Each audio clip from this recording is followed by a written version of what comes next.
Most men don't get into trouble because they are incompetent. They get into trouble because they are incontinent. Who am I in private when no one is watching me? According to Covenant Eyes, about 78% of men are watching and are hooked on pornography, while women ratio is about 44%. That tells you that today's world, which is social media driven, is largely engineered to hook men and get them to become victims of their private lives. And that goes to the root of being a man, which is visual. A man is a visionary person, and by the reason of being visually stimulated, he is targeted and his vision is sought to be destroyed. Just like Samson's vision was first of all destroyed when he was captured. Every one of us has a colorful way of presenting ourselves in public when everyone is watching. But can we be sincere with ourselves and tell ourselves the truth? That what we have not dealt with as a vice in private is going to become a vice that will grip us in public and destroy what we've built over the years.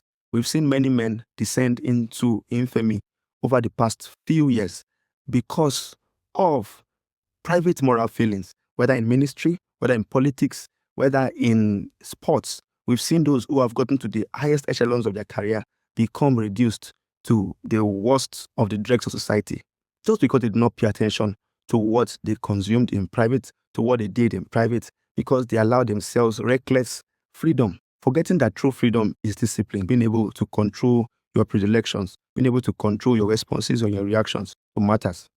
Statistically, about 49 men to one woman are incarcerated in my country, Nigeria. In the US, it's about 96%, if I'm not mistaken, to about 6% of women. The ratio is high. And most incarcerations happen because people did not deal with private issues and they allowed their private lives to leak into the public. The story of Joseph comes to mind. Joseph was a young man doing well for himself. After being sold to slavery, he began to work for a government official, a wealthy man called Potiphar. And for some reason, Potiphar's wife took interest in him. Joseph, of course, was a good-looking, talented young man. And the woman took interest in him and began to proposition him for sex. Eventually, she got him in a corner one day after she kicked everybody outside. And she said, "Today, Joseph, you are going to have sex with me." And Joseph said, "How shall I do this great wickedness and sin against God?" Joseph's words are very key in examining who we are in private. He said, "How can I do this great wickedness?" He knew whose he was. He knew he belonged to a God. He knew that there was a higher authority watching him when no one was watching. He knew that there was a way that seems right to man, but the end is destruction. He did not choose to follow that which he felt. He did not allow his erection to become his direction. He knew that he was accountable to a God. He was accountable to a lineage. He knew that there are things that he will do that would affect the God who created him. So every man who is going to behave himself in private must, first of all, be an accountable person to God and also to people that he believes are going to be affected by what he does.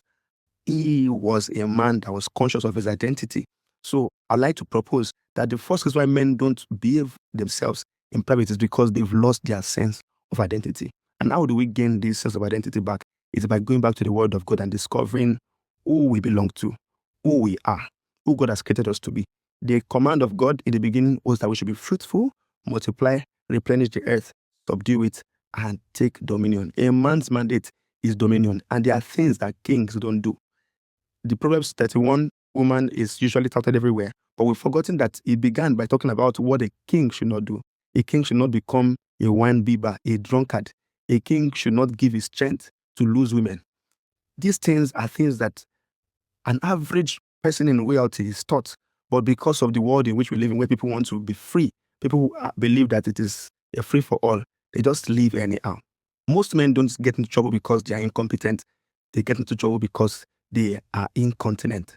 They have allowed themselves to go, to do whatever they want to do, to express their freedom. And true freedom is discipline. So how do we solve this? Get back to the roots of our identity. Know that you are accountable to God and to a generation inside you, even if you've not birthed them yet.